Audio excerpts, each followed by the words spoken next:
What's up, everybody, and welcome to a pre-release guide for Yu Yu Hakusho, the Dark Tournament.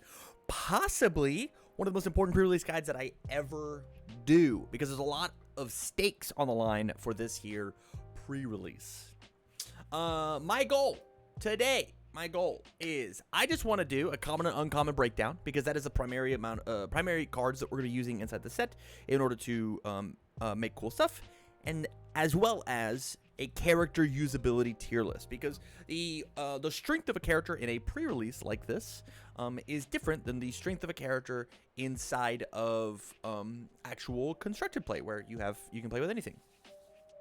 Before we jump into it, the reason that this pre-release is so special and has so many stakes to it is because the winner of every single pre-release that you play in, the one guy that does it, is going to be invited to what is called the Wish Tournament, the UniVersus Games Wish Tournament. It is a webcam event that is happening over on their official Discord on March 9th, where you play as one of the Yu Yu Hakusho characters, and the winner of that gets one of 3 prizes.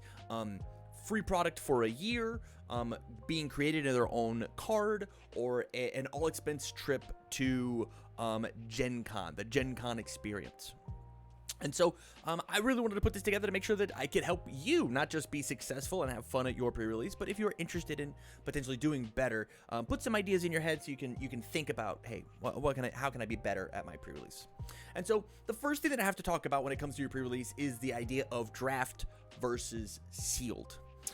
Draft is whenever you get 6 packs, and you take, and you and X amount of people that you're drafting with share a collective pool to play from. You open up a pack, you pick one card, and then you hand the rest of your pack to somebody else, and you be gifted the remainder of somebody else's pack. You can do that until you're out of cards. And so it is a card pool collective from a lot of different people. And sealed, which is what 99.9% of pre-releases are going to be, I'm given 6 packs, and I only get to make a deck out of the packs that I have been given. So I'm not trading with anybody. It's whatever you open in those 6 packs, that's what you get. And so for this video, I'm going to be talking about sealed. In future videos, I will be talking about draft and how to make draft content, because it will be important as the regional season happens. So let's just jump into the breakdown. So our attack counts, they're at the common or uncommon breakdown, and at the common or uncommon breakdown, we have 39 attack cards. We've got 64 foundations, and we have 2 actions or assets, which is a lot. There's a lot of cards. This set's absolutely massive. I do think that this was made with the retro reprints in mind, and those are only 1 to a pack, but it is important to talk about those because it is more likely that you will see these retro reprints, or not retro reprints, sorry, the time shifted cards rather than whatever. They're 1 to a pack. More likely to see the common and uncommon version of those. So we will be talking about those today. This is kind of for a little more for draft, but it's important to like understand where the power of these are coming from. These are your attacks per symbol. There are 9 air, 9 all, 11 chaos, 10 death, 10 earth, 9 evil, 11 fire, 10 good, 9 life, 9 order, 11 void, and 9 water. And so there you have it.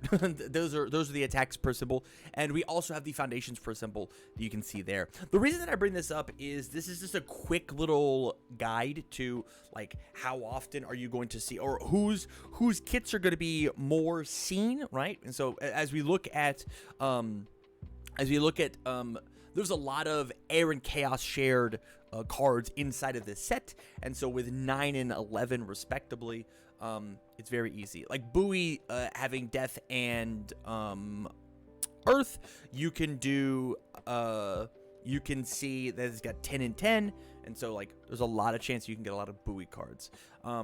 Anybody that has all 3 symbols, like Genkai's cards are going to be harder to get because she has both all and order, right? So she shares those, and so there's less of those, right? With that said, what we're gonna do now is I'm gonna take a small break, I'm going to set up this tier list, and we're just going to talk about the commons and uncommons that are going to exist and what I think they're going to be relevant when it comes to sealed.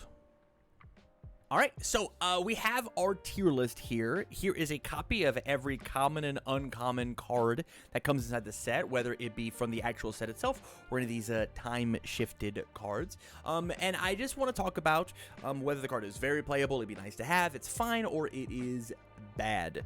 Let's talk about those tiers a little bit, and then we'll jump into it. Very playable. If I see this card, because of the fact that we're talking about sealed and every card is up for grabs, you do not have to follow any amount of symbol chaining.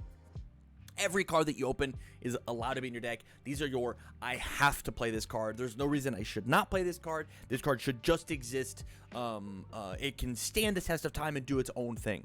Nice to haves are, maybe it has a little bit of play into the field. Like, I'm afraid of X, Y, or Z thing. These would be nice to have. Make sure that they're on the top of your brain. Fines are probably where like this card's really good because its stats are good. Like, I think a lot of like spam foundations are going to exist in the fine category, and then the bad category is going to be, even in a sealed pool, I don't think this card is very good. It takes too many moving parts in order to make it work, and we can talk about that as we go. I need to pull up UVS Ultra, actually, so we can look at them. I should have done this, I guess, common, uncommon, Yu Hakusho, go. Some of these didn't go in right? Or am I just missing the Buoy Slam card? Oh, it's all the way back here for some reason. Okay, and then I can do UVS Ultra window. I do this. So close. I do this. Okay. And it should be bing, bing, bing, bing. And then go. Okay. Alright, so the first one we're going to talk about is Arena Stone Toss. A 4-diff 3 mid for 5 with EX3. And that's really all it does. So my big thing, and we're going to talk about it just right off the bat. I think a lot of these blank cards that are, it's just big stats, but it has a keyword of EX3, Powerful 3, Breaker 2, something along those lines. I think they're very good. They are a good use of your momentum. I think things that get rid of momentum are very good. I think this card is nice to have. It's not quite the, actually, I'm going to put it up to very, very playable, specifically because it's a 1-mid block. I think this card is good. The only issue that I have with it is that it's a mid-attack, but it's a mid-attack that gets very fast. It gets really, really fast. And I think there's no reason not to play it. 4 diff, 1 mid block, 3 mid for 4 with EX3. If you could put any amount of more damage on it, it carries its own speed. I think it's very good. Like younger Togoro eats this card up, right? It's very good. Up next, we have Aura Slam. It's a throw, which instantly makes it fine. This card can't be bad in sealed because it's a throw, but instantly it's fine. If this attack is blocked, build the top card of your deck face down and committed. It's a 3 mid for 5. I think I'm just going to leave it here and fine. It's a throw, which means it can close out games all by its lonesome. If you can attack any amount of damage on top of it, it feels pretty good. It's fine, maybe even nice to have, but it being a 5 diff 3 low block might be a little tough. I am actually going to do this. We're going to start with just the attack cards because I think that's more interesting. Drunken Uppercut. 4 diff, 5 low for 3, powerful 3 punch, 1 mid block. Again, I think this card is very playable. We got to find it. Here it is. I think it being a 5 low for 3 with powerful 3, it's probably actually just better than the Aura Slam. It's also got that same 1 mid block. I think this card might just be a build around, right? I build up a ton of momentum, and then I say that my opponent can't deal with what this card can do late in a string. I think Drunken Uppercut is very good. Up next, we have Ogre Killer. Stun 1. It's a 4 mid for 3, stun 1, flip 1 foundation. So I flip 1. Your rival commits 1 foundation and asset. So this card is fine all the way into nice to have. I think I'm going to leave it at fine for now. This card is stun 1, and then I flip 1 for you to stun another. So it's a stun 2 opener with a 2 high block. That's not bad, truly. It's not bad. The only issue is it doesn't have a way to give itself more damage. It's just a 3 damage move, and that's it. It does not hit very hard. But it is one of the only ways at the uncommon level for us to interact with assets.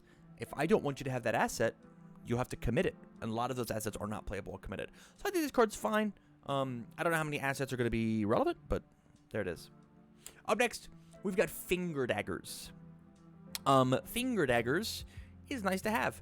It's a big, beefy move. It's a 3 mid for 6 that says if it deals damage, you get to draw a card. It basically trades one of the blocks in their hands for you not having a card. I think it's fine. Obviously, there's other strategies involved, but a 4 diff 3 mid for 6. I mean, it's got a big damage stat. It's just got a big damage stat. That's pretty cool.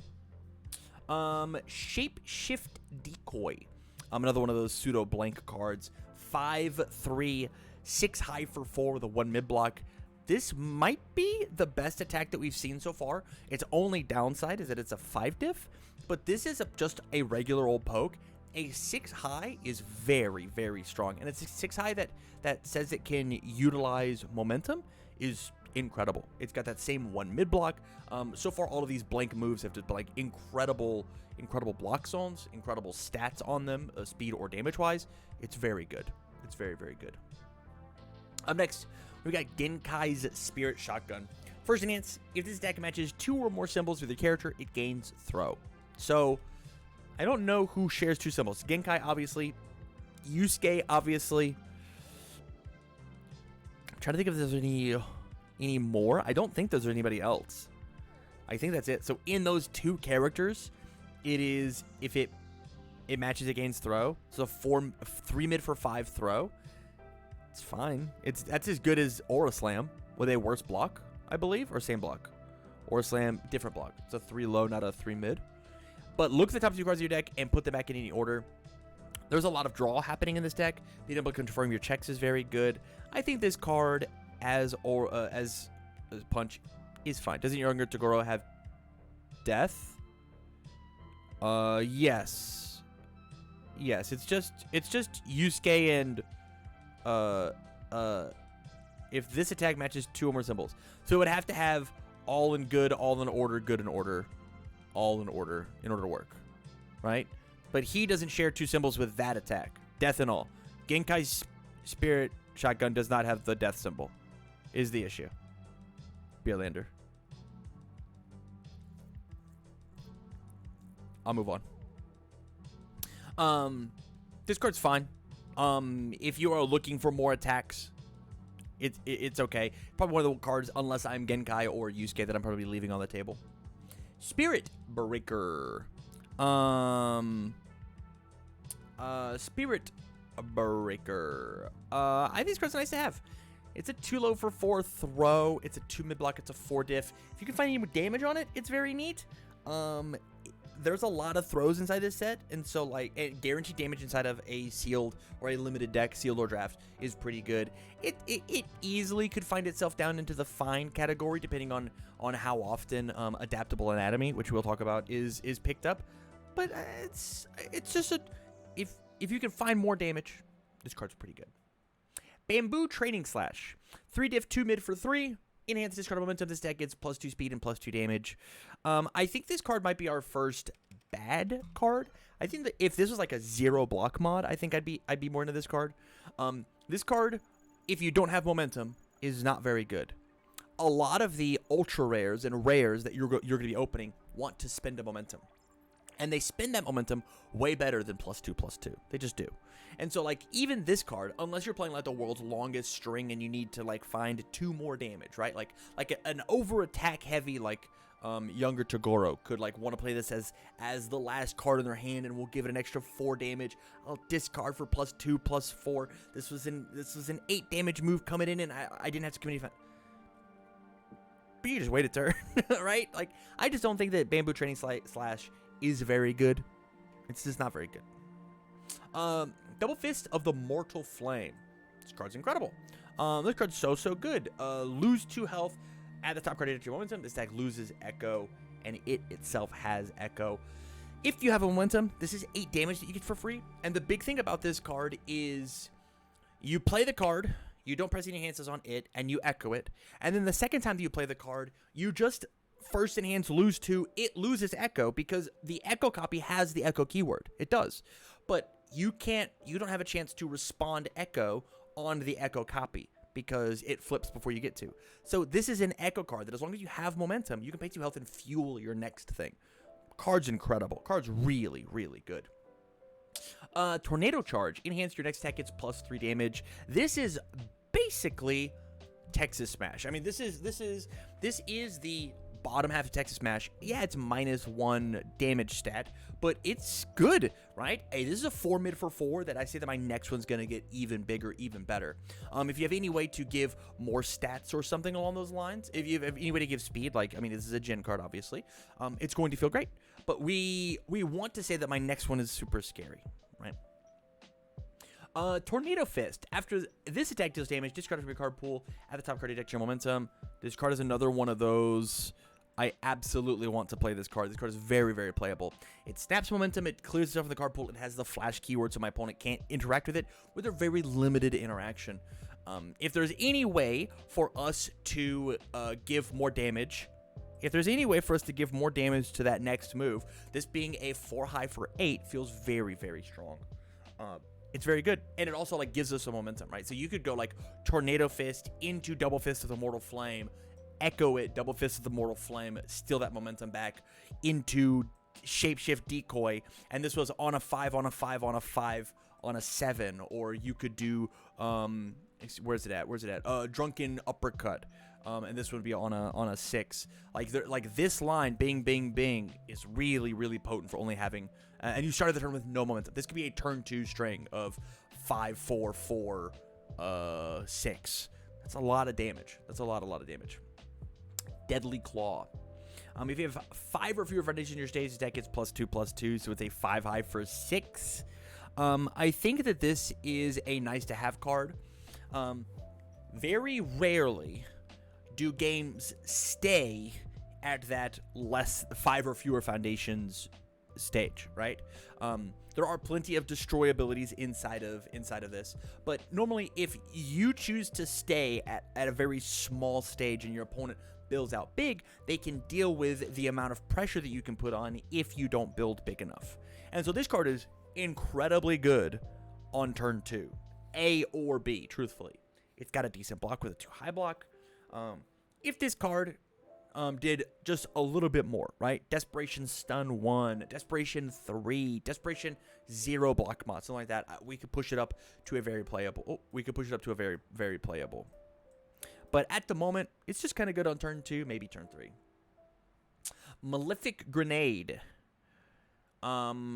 5/3, 0 low block, discard momentum. This deck gets 3 speed. If it deals damage, your rival destroys a foundation. I think this is another one of those nice to have cards. It's a 0 low block. And we're going to get into the stats, and low attacks are pretty good, right? Like, being able to not commit anything to block this Drunken Uppercut would be very good, right? It'd be very strong. But low blocks are low attacks are the least represented attacks, which we'll get to. But this thing just giving itself +3 speed for discarding momentum. Like, your line now gets to be like Tornado Fist into Mortal Flame, into Malefic Grenade, and you get the speed stat. And so this is 5, 4, 4, 5, and they blow up foundation, which is pretty okay. Up next, Ujagi Plant Grasp. Ally Throw. If your rival has 1 or more cards in their card pool, it gets +2 damage.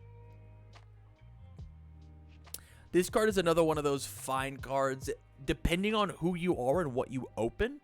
Like, if you open up Demon Plants, which we'll get to, maybe this card can see some play, but it might actually be my first bad. This card is blank, and a lot of the times I don't want to play this on a 6 in order to get its full value. It still has a pretty bad block. If I play this, it's maybe at like a 1 of, maybe. If I open up 2 and I have choices, I would probably just play 1 of it. Twin Rose Toss. Combo attack ally. Ally combo with an attack. Your rival adds a top card of their deck to their card pool face down.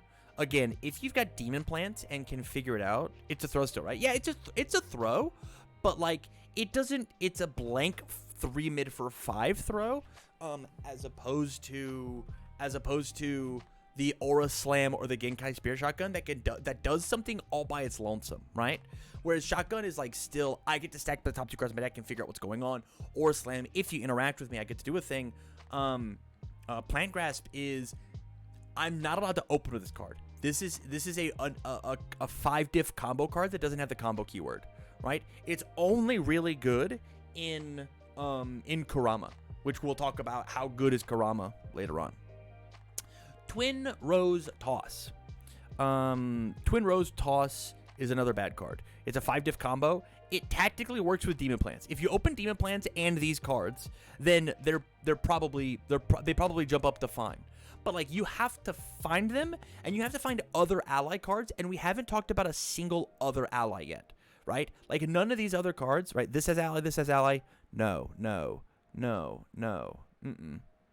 These just don't have the ally keyword, which means that our tactic of committing cards in order to grab these is significantly worse, right? The biggest thing about Kurama is he's just going to, as Winter says, he's going to be very bad in sealed, because like, he wants his gimmick to work so bad, and you're probably not going to find a second character. You opening 2 Kuramas is going to be a gift from the gods, and then you still have to figure out how to get them stacked. Armor of the Ape. Armor of the Ape, incredible card, a build-around card, truthfully. Making all of your rivals' attacks get -1 damage is very good.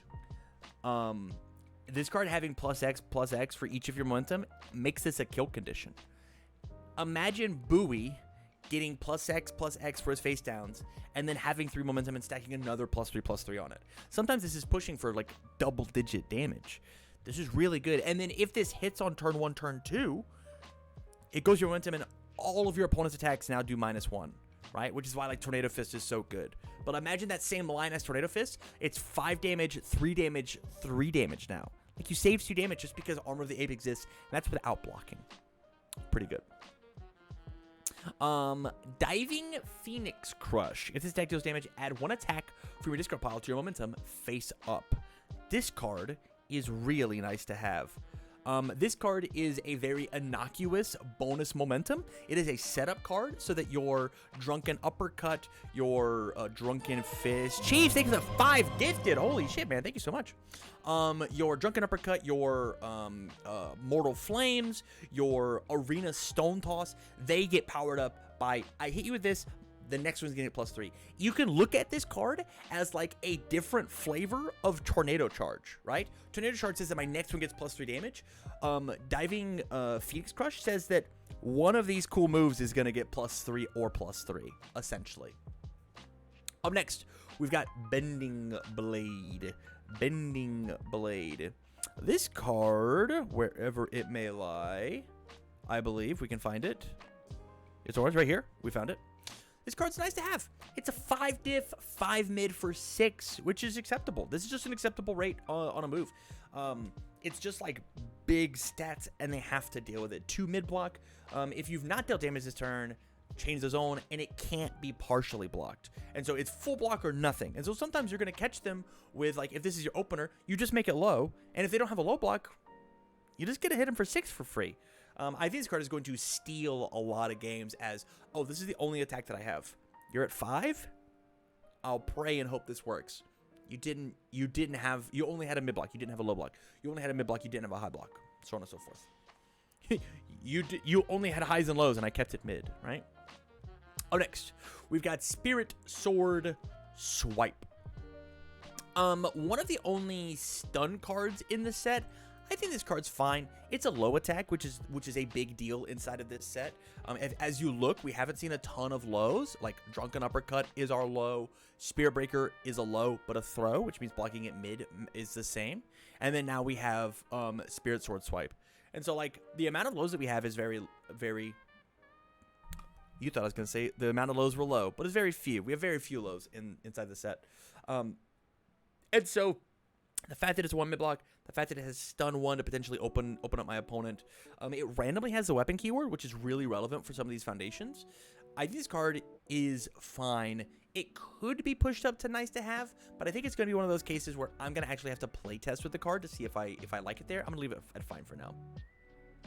Up next, we have Acrobatic Leap Kick. 4 diff, 3 high for 4, enhanced attack deals damage, commit 1 rival foundation. So this card, I think, is a nice to have card. And the reason that I think this is so nice to have is this card says you have to interact with this one, or else I get to commit down the best defensive piece that you open inside of your sealed kit. If you don't block this one, the card that says put my speed to 0 is gone. The card that says if I block, you do a thing, gone. You have to deal with this. It also randomly has stun. It's a decent enough high block. I think this card is good. Probably even close. It's the same idea of like fine to nice to have, or maybe nice to have to very playable for this one. And the same idea as Spirit Sword Swipe. It's like if I had like a 0.5, it'd be like nice to have 0.5. You know. Up next, we've got Splatter Drop. 3, 1 high for 4 as a 3 diff, 1 mid block. If you have 3 or more attacks in your card pool, your rival commits 1 foundation. So I think, and this is going to be crazy, I think this card is fine. And the reason this card is fine is it's a 3 diff, 4 damage move. It is fine enough as a poke because it's 4 damage. Yes, it's the slowest move in the whole wide world, but it has possible stun 1. But it is one of those attacks that, like, if I'm going to be playing, like, really long attack strings, this is the one that I want to finish on because it does the most damage, right? They're out of resources to block because I've played such a long string, they felt like they had to block. So Splatter Drop is it. I could be huffing Copium, and it's probably still bad because it's a one high attack. But I think I'm going to put it here just because, like, I like the 4 damage stat. But again, we'll just have to see. Up next, Banshee Shriek Slash. Another one of those blank 1 mid block, powerful 4 high for 4 powerful moves. This is probably here in the nice to have pile. It doesn't quite have the speed break point that I want. Oh, you guys can't see that at all, huh? If I do this, what happens? Nice. Okay, you guys can see it now. It doesn't quite have the speed break point that Drunken Uppercut and Shift Decoy has, but it does have the word powerful on it, which means like if I can play it last, I've got 3 momentum because I stole a bonus one with Diving Phoenix Crush and Double Fist of the Mortal Flame. This thing like accidentally gets to be double digits very quickly. If I have 2 momentum, it's a 4 high for 10 catch. I think it's nice to have. Call of the Reaper. 5/3, 3 mid for 5, combo hands, ready all cards, committed to pass this check that have not been ready this combat phase. I think that this card is also nice to have. Guys, this is basically a free attack. As long as you can commit the foundations in order to pass it, you just get to play Call of the Reaper. Hey, this is a 3 for 5 that you just have to deal with. It was a free attack in my hand because I played another weapon card. I think the only reason that it would be considered fine is it does combo with a weapon. And so things like Spirit Sword Swipe, Banshee Slash. Let's take a look back, right? We've got 1, 2, 3, 4, 5, 6 so far that we've seen. So like there's enough weapons to make it work. Yeah, we're gonna leave it in nice to have. I think this card, if the time becomes right, is good enough to want to play. Up next, we've got Beautiful Card Strike. EX2 ranged weapon, another weapon for our Call of the Reaper. I think that this card is fine. It's an EX move. But again, it doesn't quite have that like Arena Stone Toss 5 damage. It's only 4 damage. It's a 4 high for 4. It's also got a 2 mid block, not a 1 mid block. And its other keywords are fine. I'm sure there's other things to deal with weapon and ranged. But this card is fine where it is. It's also EX2, not EX3. It's just I don't exactly know where to put it. I don't think it's nice to have. If I was looking at Beautiful Card Strike or Banshee's Shriek Slash to go in my deck, I would just pick Banshees, right? And they're essentially, for sealed, they're the same card. We don't care about it. The only difference is one of them has Fury, one of them has ranged, right? That's literally the only difference in these cards on keyword wise. And then one of them is a 1 mid block, one of them is a 2 mid block, one of them is an EX2 or Powerful 3. And I'd rather have the Powerful 3 because it gets the job done. Up next, Beautiful Energy Blast. 3 mid for 5, combos ranged, draw a card, you may change this attack's zone. I'm going to put this card in the bad camp. I think this card is actually not very good unless... I think this card's probably going to be okay in draft. I don't think it's very good in sealed because I don't think there's going to be that many ranged cards. And even if it is ranged, I think a selective 5 diff that says draw a card is just not good enough, right? Not when we've got other ideas to do that same thing that jump through slightly less hoops. Even if the hoop is not that big, I still have to pick my feet up off the ground, and I just don't want to do it. Cursed Ice Breath. 4 low for 5. Freeze 1 rival foundation. Your rival may discard a card to cancel this effect. I think this card's fine. I know, controversial opinion. I'm putting a Toya card not in the bad category. I think this card's fine. Again, the biggest thing that sells me on this card is that it's a low zone. It's a low attack for 5 damage that says either if you overcommitted, I say that you're down a foundation next turn, or you discard a card to cancel. If you really care about having that card back ready on your turn, it's possible that you might discard the card. If you discard the card, it might kill you. It's also like a 1 mid block. If this thing had, again, Desperation 4, Desperation Stun 1, Desperation Enhance, it gets +1 speed, +1/+1, I think I'd be in. I'd be like way more in. But like, I could push it up to nice to have, very playable, right? But like, that's fine. It's fine. I'm again, it's kind of that same idea of like Genkai's Spirit Shotgun. I'm down to play it at a 1 of, right? Ice Sword Slash, 1 mid for 4, 3 block is a 1 low block. You know, I said that I was down for Splatter Drop because it's a 4 damage 3 diff. I'm hilariously not down for Ice Sword Slash, strictly because there's a big difference between a 1 high and a 1 mid, right? Splatter Drop says that a third of the blocks don't work on it, right? You shut out low blocks altogether, whereas Ice Sword Slash says that any block works. Mid blocks especially, and mid blocks are all over the place. They're going to be everywhere. You just like fall into like some really, really bad lines with Ice Sword Slash. Yeah, this one gets cut unless you're in desperate need of low blocks. Its 1 low block is pretty good. Up next, 45% power. This card's very good. It's just a float card, right? 4 high for 4 that says draw a card if my rival has played the game with me. In sealed, it is possible that on 2A, you might not be able to get this off because it is not terribly surprising if my opponent only builds 3 on their first turn, because the spam of the set is few and far between. It is actually difficult to like get 1s and 0s. But this card is good. I mean, there's not much to say about it. This card's good in constructed. It's good in sealed. It says E, draw a card. Just replaces itself. Put some stats on it. You're going to feel great. 60% power. I didn't realize this was a 4 diff. This card is insane. It is powerful too, so use for all that momentum. Yes, it's a mid, but it says if your rival has 5 more foundations, your check to block this gets -3. So this is a 4 diff, 5 mid for 5, essentially, for playing the game with powerful 2. That's really, really strong, guys. That's really, really good. If you have any way to give him more speed, it's going to feel even great. Like buoy with this, Kurama putting cards in the card pool, Rinku giving +1 speed to all of your moves. 60% power is a really easy, clean way to clean out the game. It's very good. Up next, we've got Spirit Uppercut. The attack is 1 damage for each card with Spirit in its name. Again, I think this card is very good in draft. It's probably not very good in sealed. It is a 4 low for 4 diff, 2 high block. It's probably just not good enough. It being a low attack might push it up to being fine, right? If Cursed Ice Breath is good enough, it's fine. 4 low for 4 diff with a 2 high block is probably fine as well. But I'm going to put it here just to like really bring home the fact of like, if you have a thing that like references another spirit card, it's probably just not that great.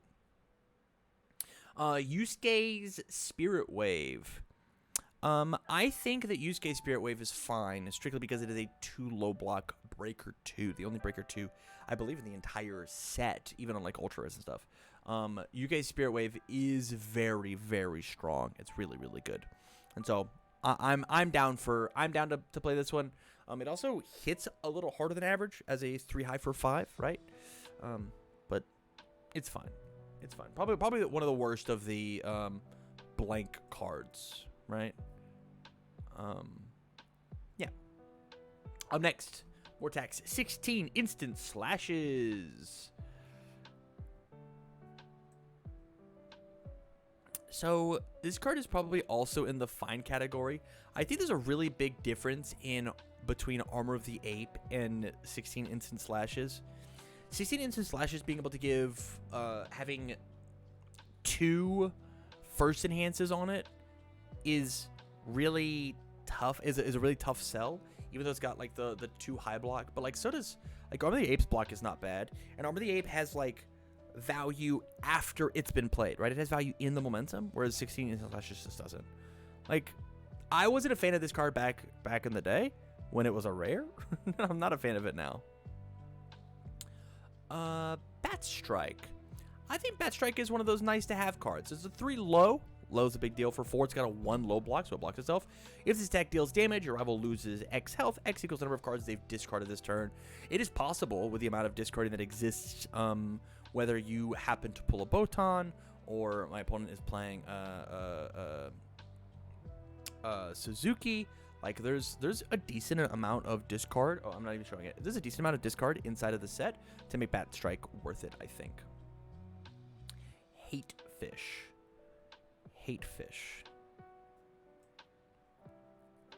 I think this card is very playable. It's a 4 diff 7 damage move in a set where low attacks are very scary. It itself has a 2 low block.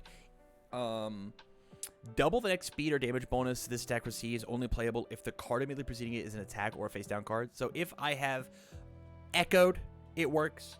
If I have played an attack, it works.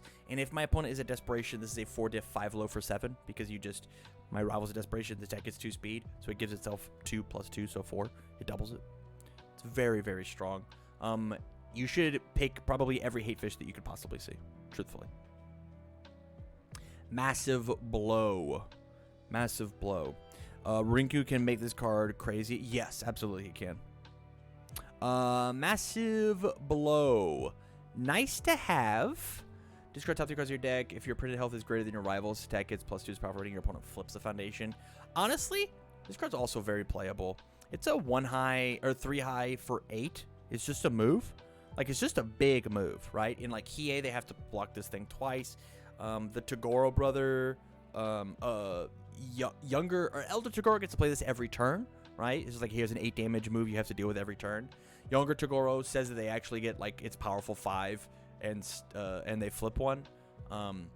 Like Chu gets to play this card. Like, this card is just a good card. It's very good.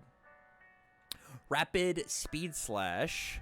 Another one of those very playable cards. 4 low for 4, 1 mid block, breaker 1. I lied. I was wrong about it being the only breaker in the set. Rapid Speed Splash is a good one. Is one of the good ones. And it says draw or snag an extra momentum so that your powerful or EX plays are better. And this itself has EX3. It's an incredible card. Spirit Charged Kick. Your next attack gets +1 damage for each resource symbol it shares with your character. Your next exit turn gets -1 difficulty. I think that this card is, at the bare minimum, nice to have. It's a 0 low block. It's got some pretty big stats. It's a 4 high for 6. It says that if you happen to open the ultra rare for your character, you can use this as a tactic with the ultra rare of like, hey, my next thing gets +3 damage. Like, it's like a different tornado charge that says that it itself has EX3 and my next one gets -1 difficulty. This is it has a lot of good stuff going for it. And then Spirit Slash, I think it's fine. I think having this card leave the card pool during the combat phase is really hard. Originally, Kuwabara 1 dot, you would say, back in the old days, got to move this card very easily, very quickly. He just moved it down himself. I guess, like, the biggest thing with this is, like, it's just younger Togoro bait. Of when younger Togoro clears this card, he gets to build an additional one, but nobody else really gets to play that. The only thing that they get to have this for is if I have more face downs. It's a 6 high for 4 diff, which feels good, and it is a 0 high block. So, like, yeah, And even that is only in sealed. Yeah. And we're only talking about sealed. And so like this is like how good is this? How good is this?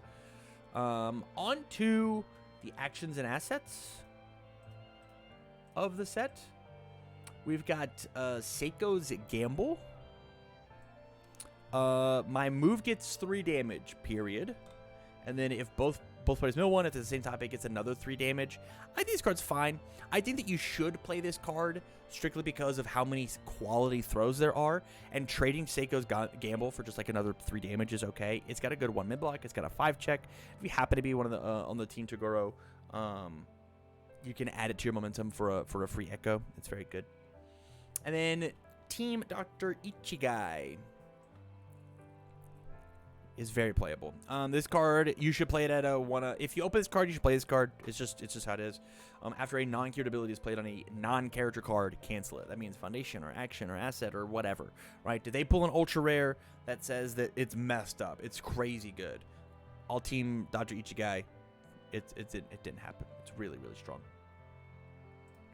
Now one of the foundations, home stretch baby, Battle Aura, response tenacious. Playable while committed. After this card is committed due to your rival's effect, this attack gets -2 damage. This card's fine. It's a spam. It's got a bad block. There's not a ton of stun happening inside of this kit, right? Inside of the set, right? Like as we look, none of these up here have the word stun on it. None of these have stun, and so stun. I guess, hold on. One of these did up here, right? One of these, yeah. Nope, not that one. This one had stun. So, like, the stun keyword, like, is a little tough to get, truly. It's a little difficult, but it's fine. Beneath the armor, flip once per turn. Enhance once per turn. Flip 1 foundation's attack gets +2 or -2 damage. This card, it's nice to have. I like this card a lot. I think this card is super neato. A once per turn, -2 damage. Can be a lifesaver. Once per turn, +2 damage. Get in the game. I think it's worth having. I want to put this card in my deck if I could possibly use it. Enormous Axe. After this foundation is destroyed, build the top card of your deck face down. Feels pretty good to fight things like Malefic Grenade. Feels pretty good to fight things like Karasu himself. And then he has commits attack its damage equal number of face downs in my stage. It's also got a good 1 mid block. I think this card's very playable. It says that my opponent doesn't want to destroy my stuff. Or doesn't want me to destroy my stuff. And it also says, like, on the turns that it matter, my stuff can get big. Actually, I'm gonna drop it down a nice to have. You don't need this card. This isn't one of those pack one, pick one type of ideas. Master of Drunken Fighting. I commit, you commit. I think this card in sealed is very good. It's a 2 low block. It's a 5 check. And it says that on my opponent's turn, if I feel like I have the resources to do it, I can commit 1 to stun them on their move. That's pretty good. Set the record straight. Enhance, discard a card. This deck gets -2 damage, minimum 1. It's basically like a different flavor of what Genkai has got going on herself. And this card is very playable. One of the big things about sealed play is it's really easy to get stuck with cards in your hand. And so this card being a bonus review card on my opponent's attacks feels really strong. The only downside of it is a 4 mid block. But in characters like Genkai, it's not that big of a deal, truthfully. Because, like, it says that it's not. And it's also a card like you want to have on the board. So it's fine. Repeatable minus damage is very strong. Stumbling Warrior. And flip your stun attack gets 1 speed and 2 damage. Very strong if you happen to find a stun attack. The issue is finding a stun attack. There just aren't that many. Even Splatter Drop is not a stun attack. I think there probably just needed to be a couple more stun attacks in the game for Stumbling Warrior to like want to be played. Adaptable Anatomy. This card's very playable. If you see Adaptable Anatomy, you should snag it instantly. It should be one of the key cards you put in your deck. It is a spam, and it says that the throws don't kill you. Important. Very, very important. Arrogant Fighter. If this foundation is destroyed, seal 1 rival foundation. Enhance, mill 1. So 1/5, 1 low block. This card is in the fine category strictly because, if I can find it, strictly because, you guys are going to find it first. Oh, it's just literally right next to it. Strictly because it's a 1/5, 2 low block. in sealed, it's way easier to accidentally mill yourself. And so unless there's a real reason that I need to mill one, like I have looked with Genkai's Spirit Shotgun at the top card of my deck, and I know that I can't draw one of the attacks or whatever. So I'll mill it off the top. I want it in my discard pile, whatever. Even as younger, Elder Togoro, I'm not positive the Arrogant Fighter is that great in your deck. Yeah, it gets the ball rolling, but like you'll just get there eventually. Just play good defense. Okay. Deadly Ruthlessness. You need to check a 4. If your attack deals damage, your next attack string gets +1 damage. This card's incredible. One of the biggest issues with sealed is finding damage, which this set I think does not have an issue doing because of the amount of powerful and EX that exists. But Deadly Ruthlessness is a damage pump that does not spend in momentum, which means it is very good. Borrowed Energy. Indian's Flip. If your rival has 1 or more momentum, add the top card to extra momentum. Indian's Discard momentum. This deck gets +X. X equals its block modifier. This card is incredible in sealed. It steals momentum from my opponent, and it is also a massive repeatable damage pump. If I have 4 momentum, it means that I've got damage pump on the next 4 cards that I play. This card's so strong in sealed. It's so good. What up, Lander? How's it going, man? Glimpses of the Past. You need to commit. This deck gets -speed. X equals the block modifier at the top card of my discard pile. This card is nice to have. And the reason is because we haven't, so far in our foundations, we haven't seen very many, we haven't seen very much commit for -speed. We've seen -damage. That's been everywhere, but we haven't seen commit -speed. And we're a bunch of kits in, I think 3 or 4 kits in. And so having Glimpses of the Past inside of your deck is probably going to be mandatory. The Final Test. Form Flip. If you discard a card this combat phase, draw a card. This card's probably bad unless you have a way to discard with like Suzuki or Genkai or something along those lines. This card's probably not very good. It's fine at the fact that it's a spam, but even its block mod isn't very good.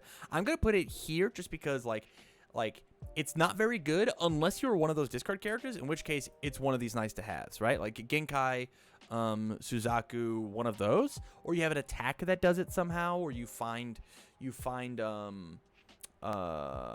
what is it called? We'll get there, I promise. Beautiful Suzuki. Like if you find that in tactic and work with it, it would be pretty good, but like otherwise it's not that great. I'm gonna put it in the bad category. I am the dragon. Lose 1 health after move is not blocked. It gets +2 damage. I think it's fine. It just says plus stats after something that's not interacted with. It's great. Pay the cost. Lose a health. Your attack is a damage. This card's super good. People gotta die. You have to be able to get it done. It's kind of the same idea of Deadly Ruthlessness. It in tandem says I actually get to try and close out the game. Same thing with Unmatched Quickness. Both these cards are fantastic. If I'm at 10 or less, I'm gonna make it way easier or way harder for you to block my stuff. Lively Defense. The best defensive foundation in the set is right here. It is incredible. Commit, discard a played card from my block. Discard 1 card played as a block from my card pool. This deck gets -2 speed. If I block, I get to block again. It's super good. Master of the Wind. Master of the Wind is one of those nice to have cards. Oh, where's it at? Nice to have cards. Accidentally giving a move +3 can be pretty good, especially pushing it onto a throw. The first thing that I do is I play. Spirit Breaker. I slam and give it 3 extra damage. It's now a 2 low for 7 throw. It matters. I'm going to be doing like 4 damage to you no matter what. Any other damage pump that I have with whatever is just going to tack onto it. It's very strong. This card also works if I like play an attack that's an echo attack, like Double Fist of the Mortal Flame. It echoes and flips. I play my next attack. There's a third attack. I can flip and give it stats. It also says that I get to give stats to Tornado Fist, and that's a messed up combo. Out of Reach. Out of Reach is probably fine. I think there's enough ability to accidentally find an air attack that you can form, discard a momentum, discard an air card from your card pool. The fact that it's a form is pretty tough, but as opposed to like an enhance, you can clear stuff on block, but it's probably fine. It's also a 1/5 3 low block. It's fine. Demon Energy. After this foundation is destroyed, your next deck gets -1 difficulty. Enhance if you have 6 or fewer foundations in your stage. Your move gets +3 damage. This card's another one of those fine cards. It's a 2/5 that commits for +3. You're gonna find that we have a better one of those that just like is just like better at doing its job. And then its if destroyed ability is just not that great. It's kind of cool in Karasu, but I think it's there just because like it's cool in his kit. He should have something like that in his kit, but it's not good. I don't think it's good in constructed. So there's that. Frightening Calm. This card is crazy. This card's crazy, and it actually pushes this card up an entire tier, and it pushes this card up an entire tier just because Frightening Calm exists. Frightening Calm says destroy this stat gains stun 1, which now means that when this card is stunned, it gets minus damage when this card sees the word stun on it to become a thing. So this card by itself moves Battle Aura and Sully War. It just carries them. It carries them so hard. Enhance Commit. This deck gets -2 speed. If you have 6 or fewer foundation in your stage, this deck gets -3 speed instead. I wish that it said if you had... I actually wish that it said that if you had... it dealt with like readied, like 3 or less readied foundations in your stage, it would work. But Unsettling Aura is fine. Actually, it's probably nice to have, truthfully. It's got a 1 mid block on a foundation, which is just incredible. That stat alone is very, very quality. Like, people are willing to put 0 mid blocks, 6 check character cards in their deck just to have a decent mid block, and that's what this card is for us. Demon Plants. Enhance Commit. Choose an ally card in your card pool. It does not count to progressive difficulty. This card is actively bad. Look, we put the other ally cards in the bad category. There just aren't enough ally attacks in the game for you to play that way. In draft, it's a different story. Kurama might be playable. It's just not here. Your ally attack gets +1 or +1. This card is fine because it's a 0/5 with a 2 high block. One of the only zeros inside the set. We have to put it at fine. It probably just like isn't. It just doesn't do anything. Yoko Form. Destroy. If there's an ally card in your card pool, ready 1 foundation has not been ready this combat phase. Actively bad. There aren't good enough ally cards. I guess it's in an. I guess. Actually, I'm gonna put this at fine. Right? Hold on. Does this have the ally keyword? This doesn't, but this does. So my thing about Yoko Form. Right? Hold on. Does this? It does. So the thing about Yoko Form is if you happen to like get a couple copies of Plant Grasp or Twin Rose Toss, you're allowed to block with those as Yoko Form, and you can re-ready stuff in order for it to be good. So what I'm here is I actually should play Kurama at my pre-release if you'd like to. If you want to, that's your call. Body Memorization. I'm gonna put Yoko Form back in the bad category. That's not even good enough. Body Memorization. Enhance, remove if 2 copies of this attack have been played this turn. Reduces text damage to 0. It's a very limited pool inside of limited. It just is. People are going to be playing a ton of the same card, right? You could go Deadly Claw into Deadly Claw and feel great about it. Well, Deadly Claw into Deadly Claw means that body memorization says that it doesn't work. Your Slam attack gets 2 speed. If it deals damage, your rival flips 1 foundation. This card is fine. Again, it really depends on, like, did you open enough slams to make this card work? Fearsome Transformations. This guy looks crazy. This card's great. It's very, very playable. Getting momentum, I think, is pretty easy this set. Whether it be stealing it with, like, Tornado Fist or Mortal Flame, or even just hitting them with a throw. And so just flip draw a card is just good. Double Sword Style. After this foundation is committed due to a cost, this deck gets +1 or -1 damage. Kind of only playable in Kuwabara, if I'm remembering correctly. I can't think of very many other commit 1 foundation, do a thing. But this card is fine. Response flip after you play the second attack this turn, draw 1 card. It's probably in the fine to nice to have. Any amount of draw power that exists inside of a sealed deck is good, but like you do have to play your second attack, and this has to be ready in order to do so. It's probably fine where it is. Kind-Hearted. After you build this card, reveal the top card of your deck. You may discard 1 card. If you do, draw 1 card. This card is very playable. I think it's going to be one of the most slept-on cards from the pre-release. It's a 1/5/2 mid block that says even if you build it on turn 1, you get to reveal the top card of your deck. discard a card, snag that card for a block, or you get to confirm that there's a check on top of your deck, which is super great. Think on the fly. After your attack is blocked, your next attack gets +3 speed. This card is correct. This card's so good. This card's so good. It's very, very playable. Hey, did you block? Even not even say fully block. Did you block my Tornado Fist? Okay. The next one's gonna be way faster. My Drunken Uppercut or my Shapeshift Decoy. My 90 or my 60% power. These things that have powerful are going to get +3 speed. Those are game enders. Those are just super game enders. It's very strong. Acrobatic Style. 1/5, 3 low block. Response Tenacious Flip. After this foundation is committed to your effect, your opponent's effect, ready this card. This card is fine. This card's stock goes up if you are playing against Frightening Calm.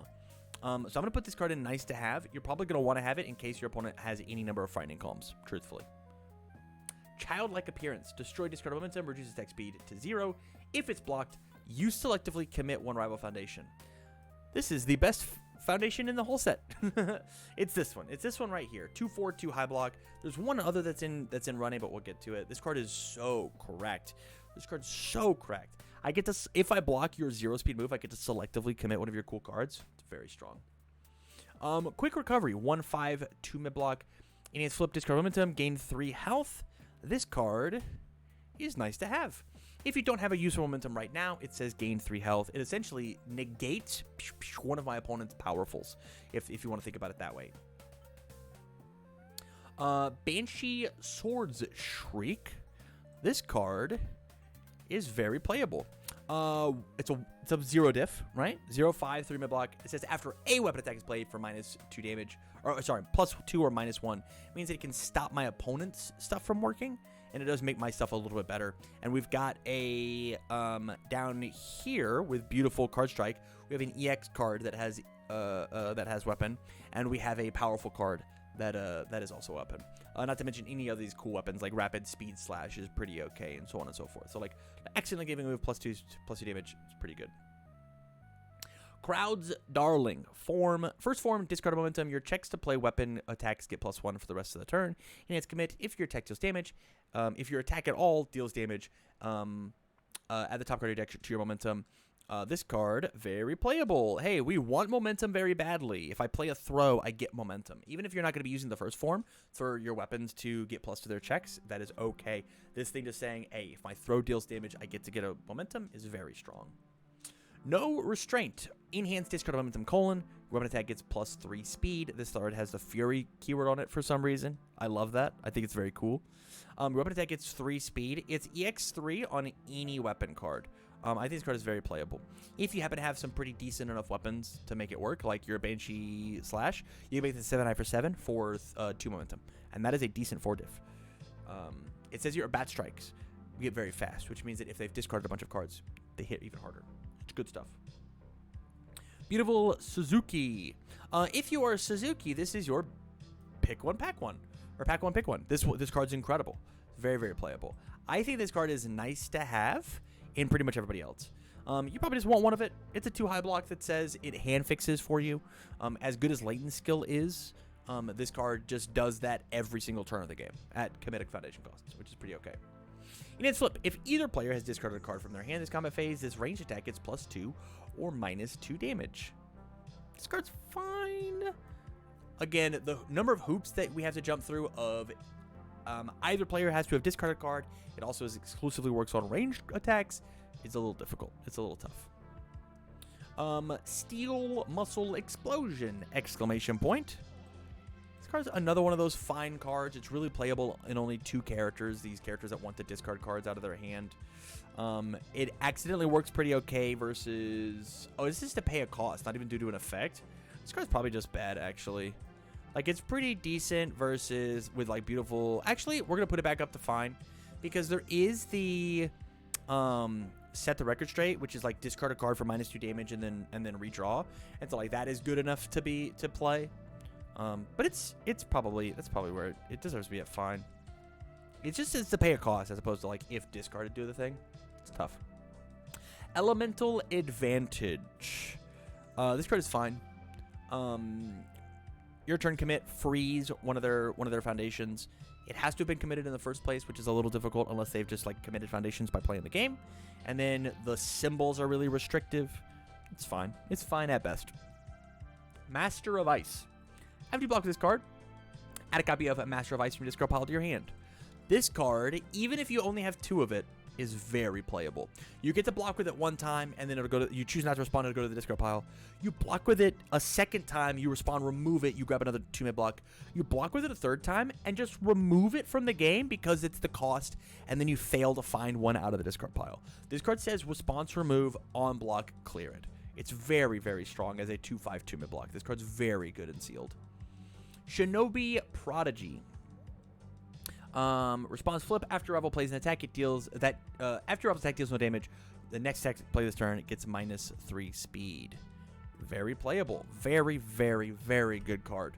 After Revel's attack deals no damage, the next attack play this turn gets -3 speed. So good. We want to have this one on board for sure. Display of Power. If each player has 6 or more foundation stage, your move gets +3 damage. This is just a better version of the where is it? It's a better version of Enormous Axe, and is a better version of another one of these cards. There's another card that said commit for stats. I think it's this one. Yeah, Demon Energy Manipulation. This is a better version of that card.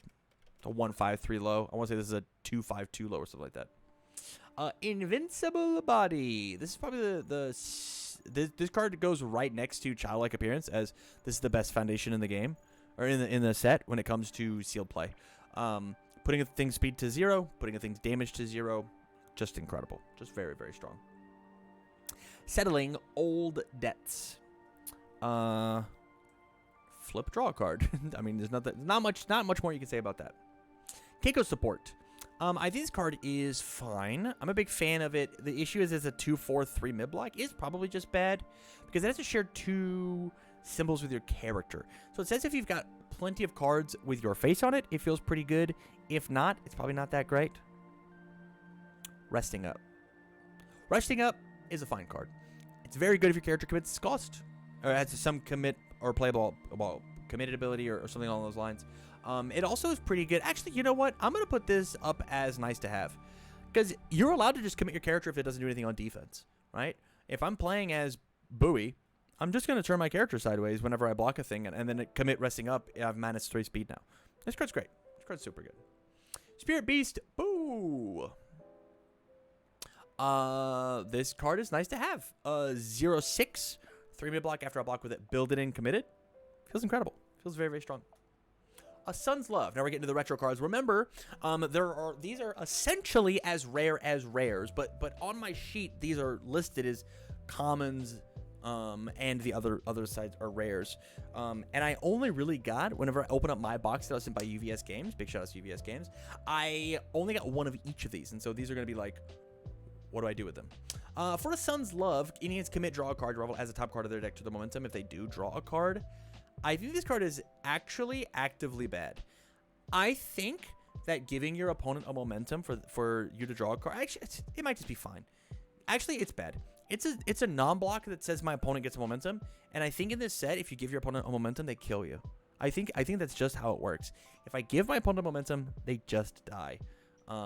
Even if I get a bonus card for it. I think the only time that A Sun's Love is probably really good is if my opponent has overextended and I'm trying to dig and kill them. It might be decent enough, but it's a 3/5 non-block. I'd be very scared to run it. But you can remove save from their attack. That card text doesn't exist. That says enhance, remove, get yourself out of deadlock is all that card says. Aerial Recon, enhance flip. After your rival discards a card during the combat phase, look at their hand. After rival discards a card during the combat phase, ready this foundation. This card wasn't good back when it was printed. It's not good now. Crimson Sparrow, enhance. Discard a card this deck gets +1 or -2 speed. That by its lonesome is nice to have. And then while it's in the card pool, after your attack deals damage, ready foundation that's not been ready this combat phase. This card technically pays for itself because it exists in the card pool as you are playing cards. If you had a way, if this card had the ally keyword, right? If this card actually had the ally keyword, it would be so much better, just so that we could tactically use Crimson Sparrow and Demon Plants together. If we could do that, we'd be off to the race with this card. But the discard for its ability is fine. Genkai's Training. Genkai's Training is fine. It's a 1/5, so it's spam. That's good enough. Does not have a block, which is scary. After you try to block with a thing, block mod becomes 0. But the big part about this is it is a playable committed multiple times a turn, re-ready my foundations, which feels good. It feels very good to do that. Hiding in plain sight. Enhance, add this card to momentum. If you're opposite desperation, add the top card to your deck to momentum. This card's incredible. This card's very, very playable. Hey, remember how I said if you give your opponent momentum, you might just lose the game? This card says, hey, get a momentum to try and end the game. Kill your opponent. It's very good. High Spirit Awareness. A 2/5 0 mid block. Enhance rival's turn. Flip. Add a face down foundation from your stage to your hand. Kubar response. Discard a momentum. After a deadlock ability is played, cancel it. It says slowly unflip a card. It's not that good. It's not that good. Human Hunter. After attack deals damage, your next turn, one gets +2 speed, +1 damage. This card's fine. 1/5, 3 low block is kind of turning me off. And it also is an aggressive card that wants to commit itself to do its thing. It's not great. Keiko's Aid. Incredible. I'm so happy Keiko's Aid is back. Everybody's been playing this for the rest of their lives. Keiko's Aid's great. Massive Size. If I've got more health than you, it's a 3 diff. So it's a 3/5, 2 mid block. Enhance commit. This deck gets +6 damage. X equals 10 minus your hand size. This card is nice to have. It's just commit for +3 damage if you're a 5-hander. It's actually probably more closer to the fine category. If you're playing as as any of the 5-handers, Bowie, Chu, Byakko, if you happen to pull one, probably feels great. There's a lot of 7-handers and 6-handers in the set, and commit for +2 damage is probably just not where it's at. Not for a 3 diff. Partners in Crime. Spirit Awareness says Younger Toguro picks his attack back up. Whoa, that's pretty good. We'll put it in fine then. That's a fair point. That's a fair point. Partners in Crime. This card is very playable. I discard momentums. You discard a momentum. If you think your opponent is going to kill you and you have momentum, you should discard it to discard theirs. That's saving you on powerful. That's saving you on EX. It's saving you on a lot of stuff. Protecting Yukina. This card is very playable. This card says that when my opponent tries to break my stuff, when my opponent tries to hit me with a throw, it doesn't work, and it also snaps the momentum off the top of my deck. It's very, very strong. Reborn Human. This attack does not count as progressive to play attacks. Response card pool after an attack deals damage, you can take in a health. This card is nice to have. It is a very cool 2 mid block that says after an attack deals damage, you heal 1, which is essentially -1 damage to everything. This combined with things like Armor of the Ape feels very good. This combined with things like Set the Record Straight feels very good. Especially any of these ones that say minimum 1. It feels very good. It feels very strong. Pilot of the River Styx. Each ability in this card is only playable if your rival has discarded a card from their hand this turn. This does include reviewing. Response commit. After attack deals damage, your rival loses 2 health. Response remove. After a non-character responsibility is played, cancel it. This card is very playable. If my opponent... Hold on. If my opponent plays a responsibility on their turn, if they have reviewed a card, I cancel it. That's very strong. That includes Echo. If you reviewed a card, you're not allowed to Echo me. That's pretty good. The 3 Eyes of Hiei. Commit, reveal 1 random card in your opponent's hand. Look at the top card of both decks. Change the zone of this attack. I think that this card is actually nice to have inside of the format. Whenever you get your opponent down to 1 card in hand, you just get to look at it, change the zone, and you just guarantee some wins. You get to steal some free wins there. In this format that is slower, 3 Eyes of Hiei feels pretty good. In the format that is faster of constructed, this card isn't playable. Thunderous Roar. Enhance commit, your tech gets a speed for each of your rivals' face down foundations. This card is nice to have. Yes, it's a 4 mid block, and that stinks, but this card being on the board says that 1 attack per turn is going to kill your opponent. It's just going to hit them. It's going to hit them. It's going to hit them hard. And lastly, Toughest Pumpkin Jr. High. Before you would take damage from an attack, reduce the damage you would take by 3.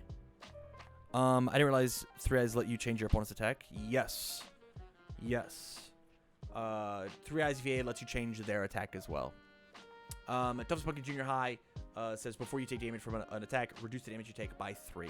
And so with all of this said, there's a lot of really nice cards to have. There's only a couple of, quote, bad cards, and even then they have places, right? Spirit Uppercut is probably can move up to fine. Beautiful Energy Blast can move up to fine. Keiko Support, A Sun's Love, all of these would be fine. A Final Test, fine. The other ones, though, not so sure about. If you disagree with this, YouTube, let me know in the comments down below, and I'd love to know your guys' thoughts as we talk about the commons and uncommons. But for now, we got to get back to the presentation. We are on to the next one. On to the next one. What we're going to talk about now is we're going to talk about the card stats and breakdown of the commons and uncommons that we just all went through. So less about card text, more about the numbers. So what I want to do is I actually want to compare what the Jetburn set was, because I think that the Jetburn set was pretty fun for draft and sealed. I think that was a good set for sealed. On paper, obviously there were some pack issues of like people having too many attacks or too many foundations or whatever. The Coalition was bad, and some people having a discard card. Really rough to run draft that way. But like the stats on the cards were pretty rad. And so in that we had 13 high attacks, 14 mid attacks, 9 low attacks, and the average speed of the highs were 3.9 with 5.0 as damage, 3.1 with 4.6, and then 2.8, 4.1. Cool. Neat. Reference point for 15 high attacks, 16 mid attacks, 8 low attacks. So we have gone with the set being bigger and having more attacks. We have less low attacks. Increased our mid attack count, increased our high attack count, but not by much. Set's bigger, got less cards. When it comes to the average speed of attacks, average damage of attacks, we got slower, and they hit less hard. Mid attacks got slower, they hit the same. Low attacks, they actually got faster and hit a little harder. So although there are less low attacks, they are a little more potent. And this, again, this is just, I looked at the raw number on the cards. A lot of these cards have discard momentum for +3 speed or +3 damage because of the powerful EX keyword. And so like it's a little unfair, but like just the raw average stats technically got worse over this last set. Average damage was 5 for our high attacks, average damage being 4. That's a huge jump. For the average, truly. Let's look at the block zones. So there are 25 high blocks, 32 mid blocks, and 28 low blocks with the average of 2.2, 2.5, 2.9. High blocks stayed the same. Mid blocks, we got 16 more mid blocks. And the block modifier got significantly worse, by like 0.4. And then our low blocks, there's 3 less low blocks. And the low block got sorry, hold on. Am I going crazy? We want lower block mods. Let me rephrase my statements. 2.5 is a bad block. 2.1 is a good block. So the block mods got better on the mid blocks, and then your average low blocks, the block mods got better as well. So the block mods stayed the same or got better. And so with the speed of attacks getting lower, right? The speed of attacks got lower. The higher the better for speed, and the lower the better for block mods. It's actually going to be easier to block out things when it comes to this set in comparison to the last set. Obviously, stat pumps be damned, right? Up next, we have our keyword breakdown. These are the keywords that you'll see on your commons and uncommons. 9 allies, 2 breakers, 4 charges, 3 combos, 4 EXs, 1 echo, 1 flash, 8 fury, 3 kick, 5 powerful, 7 punch, 9 range, 6 slams, 5 stuns, 0 taunts, 1 tech, 0 terrain, 3 throw, 1 unique, 15 weapon, 0 deadlock. So, what does this mean? 5 powerful, 4 EX is a huge deal. 1 echo, huge deal. Momentum is the name of the game, common and uncommon wise. Everybody's going to be fighting over momentum. So if you find cards inside of your deck that say discard your rival's momentum, that is the disruption that you want to have. The idea that there are 15 weapon cards says that whenever we go back to our commons and uncommons conversation, it says that the weapon keyword is stronger. We had cards that said flip, this weapon attack gets +2 or -1 damage. Discard momentum, your weapon attack gets +3 speed. Discard momentum, your weapons are easier to play this turn. And that is the most relevant keyword out of all of the commons and uncommons that exist inside the set. It just is. And then lastly, there were cards that dealt with slams and stuns, and 5 and 6 is not a bad number of unique cards with slam or stun on them. Those are good. Those are good. Move on to the last long segment of the night, which is our character breakdown. Hey, chat. Here's our characters. What we're going to do now is I'm going to sit down and I'm going to talk about what are the cool characters that exist inside of the Hakusho set that are going to be good for sealed play. I will repeat, this is for sealed play. I am not talking about draft play. Let's jump in. We'll start with the very tip-top alphabetical order. We'll talk about Bowie. Bowie says +X to your move. Destroy a foundation, build the top 2 cards of your deck face down. I think Bowie is a good pick, if not top pick, for myself personally. 5 hand size, 36 health is a ton to get through. I love Bowie for this pick here. I think the scaling stats are going to be very good. He loves these flip foundation, and he turns every single attack that he plays into a kill condition eventually. Eventually, once per turn, you can't block my move. Eventually, once per turn, I'm going to hit you for double-digit damage. Eventually, I'm just going to kill you. I think Bowie is a great pick. 2. If your non-throw attack deals damage, commit and flip one rival foundation. Before your rival's ready step, draw X cards rounded down, and discard down your permanent hand size. I think 2 is a forced pick. It's not one of the picks that I would go with initially. I'm not a big fan of what Chu has got going on when it comes to the game, strictly because he says non-throw, and like he's pretty good on defense, but he's still a 5-hander, right? Like he's Midoriya that can't actually close the game out, right? I'm pretty sure that I played Midoriya for my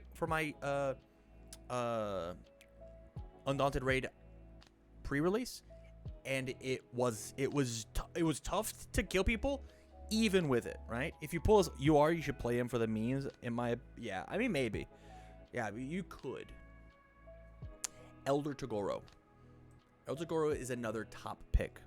This character is insane as long as you find one attack that you're down to play over and over again. Did you find a good throw? Let's play the throw. Did you find a good powerful move? Okay, I can play the powerful move. Did you find something that is just a little overstated? Did you find a good ultra rare? I'll play this ultra rare over and over and over again. This character is very, very good. He's a little squishy, right? I'd be afraid of Bowie just because of like giving symmetrical stats, but he's a good character to experiment with. Genkai. I think Genkai is a good pick. I think one of the easiest ways to play Genkai in the pre-release is to overload your deck with some attacks. When I was talking about those decks that played the big, huge, long attack strings and made our 3 difficulty attacks worth it, Genkai is one of those characters. Genkai taking and putting a bunch of stats on stuff by discarding cards out of her hand that she doesn't like and confirming her check or picking up more attacks to discard and play more is very, very strong. It's really good. I like Genkai as a good pick. You could say that she's a bit of a forced pick, but I think she is considered good. Up next, we have Hiei, Dragon Within. I think Hiei is also a good pick. I think being able to selectively...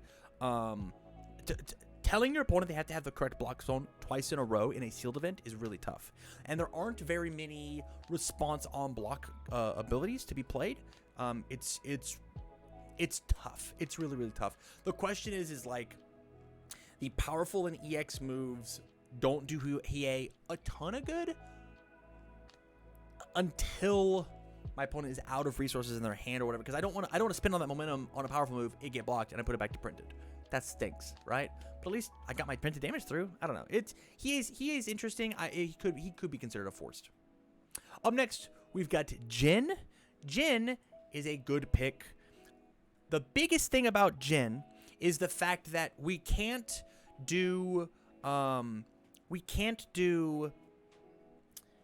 mill on every attack. You have to be very selective with your mill because the number of cards that we have in the game is lower.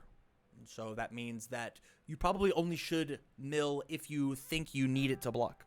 You probably should only mill on your own attacks or something along those lines. Let your deck do a lot of the heavy lifting as opposed to Jin himself. Is there a thing that you need to negate? Sure. Use Jin and then start to cancel stuff. But just milling on every attack is probably not a good idea. Karasu. Karasu is one of those forced characters, maybe even a don't play. I think that Karasu is a fine pick. He's just a little fragile. He's a bit of a weenie, and I'm not positive what we can make out of him. I don't know what we can push to make it better. But he does say you get X damage, X equals number of foundations that have been destroyed this turn. And so, like, if my opponent can't block stuff, if they have 7 foundations and I've got 7 foundations and my move hits, from now on, all of my attacks have +2 damage, which is a thing that, like, doesn't really exist inside the set. Kurama. Don't play Kurama. I'm telling you, don't play Kurama, even if you open 2 Kuramas. I open 2 Kuramas as my 2 characters. You probably should play somebody else. If you want to play somebody, play Rinku. He does a very, very similar idea. Also a 7-handed character, but gets some momentum. He does stuff. Kurama feels like not very good for sealed play, truthfully. He just does not feel that great. In draft, when we talk about him in draft, we can explore options. I get Kurama's your favorite character. Don't do it. Don't do it. You'll have time to play pickup games with Kurama after the event is over. Kuro. I think Kuro is actually a good pick. The more I look at this guy, if you open up a card with the word armor, you should probably always pick him. Armor of the Ape is incredible inside of Limited. I'm just saying all of my opponent's moves have -1 damage. Every single one of them. Can be very, really detrimental to a game plan of 27 health character. The biggest issue that I have with him is his bottom enhance pretty much doesn't exist. Actually, you know what? I'm going to put him in forced. I think he's fine if you have the armor card. His bottom enhance doesn't exist except for armor cards, right? Which is only his 1 uncommon, and then a rare and his ultra rare. So it's gonna be very hard to utilize his offensive capabilities to the best of their ability. But that top enhance of once per turn, if my rivals have played 2 more copies of this attack, it gets -5 damage. Very strong, very, very strong. Kuwabara. I think Kuwabara is one of those top picks. I think that Kuwabara has the identity of, if you don't put enough damage on your moves, I'm going to kill you eventually. If you don't put enough damage on your stuff, I get to cultivate a stage and a hand, and eventually I will get there. It's also very hard for this guy. He builds stages the more that he swings. Once he's at desperation, essentially, all of his moves hit really hard. And he says that I can commit bonus foundations in order so your moves don't hit very hard. I think Kuwabara, inside of sealed and draft, is probably where this character's going to shine. I'm nervous about him in constructed. Rinku. Rinku is another one of those forced characters. If I want to play Kurama, I should just try and play Rinku instead. Rinku is a good pick if you have cards that say stun, or if you have calming presence or frightening calm, right? As soon as you have those, Rinku becomes like top pick, because he just steals momentum every turn. He just gets it every single turn. As long as I have committed you, for some stuff, it's pretty good. Shishiwakamaru. I think I'm gonna put Rinku up in good pick, because I think if you can find any amount of stun, I think he's okay. Maybe he's a 4th character. It really depends on that foundation, truthfully. If you open like 2 of that foundation and a Rinku, I think you try and go for it. Shishiwakamaru, I like this character a lot. The next card you try to play this turn passes, no check necessary. Says that I can play some big powerful move at the end. He also says that if I'm down to play as a 6-hand size 21 health character, I can take and steal momentum. And it is once per turn. It is not once per turn your turn. So I can take in, if I have any extra draw power on my opponent's turn, I can take a card from my hand and put it in my momentum as well. And so it is both sides of the field. I get to snag a momentum. And so sometimes, if my opponent overextends and they don't kill me, and I stole 4 momentum over the course of 2 turns, on turn 3 I give something plus 12 damage. That could be the game right there. It really just depends. Suzuki. Suzuki is a top pick. It lets you filter inside your deck. The biggest thing is he's got big Jin energy. You should not press that discard redraw button every single attack. It's truly not worth it. But I can block with cards from the top of my discard pile is very good. Toya. I think Toya is first off, Toya is a bad character. Bottom characters in the game. You should not play them. And then you should look at Toya and say, hey, what can I do with this guy if I'm forced to play him? He does say that once per turn, I block your move. And then every time that I block your move without it, I get to selectively stun you down. So his backswing potential is really high in sealed. But I'd rather be pretty much anybody else. Truthfully, I personally would just rather be Kurama and say all my moves have +1 speed. +1 speed that you can't like interact with. You can reset Rinku's speed. You can't reset Kurama's. So I don't know. I'm gonna put Toya down here, but this might be like I hate this guy. I think he's not very good. Younger Togoro, top pick. Everybody knows it. I get to play cards. I get to put a stupid amount of stats on things for less than free. It's crazy that Younger Togoro on turn 2 gets the +3 damage, where Kuwabara has to wait his turn for his until he's half dead for +3 on everything. It's actually baffling. So crazy. But yeah, Younger Togoro is very, very strong. Yusuke Team Leader. Yusuke Team Leader is another one of these forced characters. The fact that he removes the spirit card is really detrimental inside of sealed and limited. With that said, if he gets his ultra rare, his double spirit blast, it's really strong, right? I get why they had to do it, but like, having to share 2 symbols with the character is really tough to do. Replaying the card with the spirit in the discard pile is really tough to do. It's difficult. It's really difficult. On to the last 3 cards. And so the reason I want to talk about these 3, and I have to talk about these 3, is because they are legal to play for the pre-release. But I opened a box of Yu Yu Hakusho, and I didn't pull a single Botan or Byakko inside of my cards. Somebody at your pre-release is going to, because they're luckier than I am. And I certainly didn't open my 1/1 Yusuke. So let's talk about these characters. So first off is Botan. I think Botan is a good pick when it comes to this set. I think that this character says randomly discard your opponent's cards to potentially have some plan B or mill out option, as well as I do bonus damage if I hit with anything. She doesn't say non-throw. Yeah, after your attack deals damage. If I hit you with a throw, I'm going to gain 2 health, which is really, really strong and limited. Just any amount of life gain inside of limit is very, very good. And then lastly, Byakko. Top pick, might be the best pick of the tournament. I would not be surprised if anybody who opens Byakko and knows how to play the game appropriately just wins their event. It's really, really strong. If you have 30 or more cards in your discard pile, add a card from your discard pile to the top of your deck. There is enough draw power on enhances inside of this game that you just get to selectively pick whatever you want out of your discard pile once per turn. Followed by, with Byakko, you just you take the tier list that I did and you say I don't care about it. You just jam everything in your deck and you just run it. And then mill 3, your tech is +6 damage. X is the highest difficulty on Foundation in either stage. Another one of those ideas of I don't have to play this every single turn. But it's being a 538 is pretty good. Actually, we're only playing with 60 cards, right? I guess we're playing with 60 cards if you have 6 packs, 11 cards each. You just throw everything in your deck and you're just Byakko.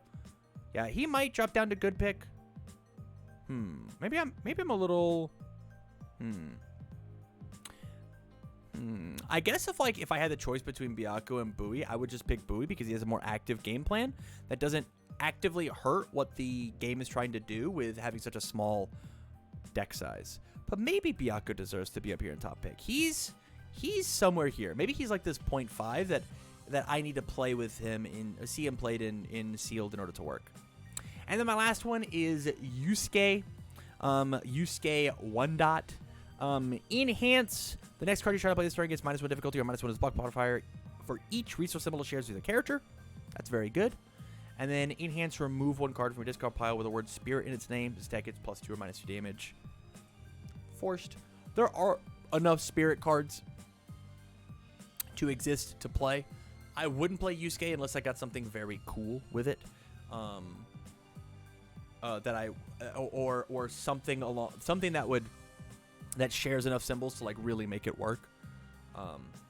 But he's a 722 with a lot of DR. It's possible that the 722 is enough to carry you, but in that case, why not just be Shishiwakamaru? But this guy's got damage reduction for all his spirit cards. I don't know. It's a tough sell. It's a tough sell. There's a lot of other characters that I think that I would play before I played Yusuke, but it really depends on what spirit cards did I find. Did I find good spirit cards? If I found good spirit cards, we're in it. We're in like fun. With that, YouTube, as I break this out as this all separate video, if you liked my idea for who you should play for sealed play, not draft play, sealed play, let me know down in the comments below. And if you didn't, you know, give the video a like and then leave. Just kidding. I come down here and I press download. Download.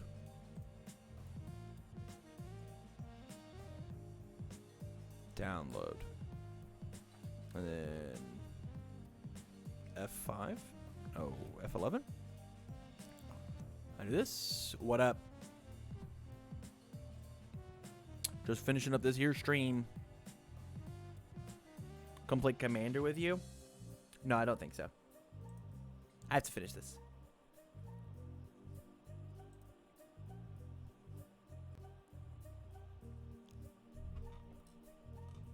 And so, final thoughts. Final thoughts are, I think that sealed play and truthfully even draft play look fun for this set. It does look fun for this set. It looks very, very fun. I am excited to see what happens for our pre-release. I'm excited to see the really awesome ideas. It's going to be very, very fun. But I would love to know your guys' thoughts in the comments down below. Let me know. It would be awesome to hear from you. With that said, you guys, thank you much for watching the video, and as always, I wish you well.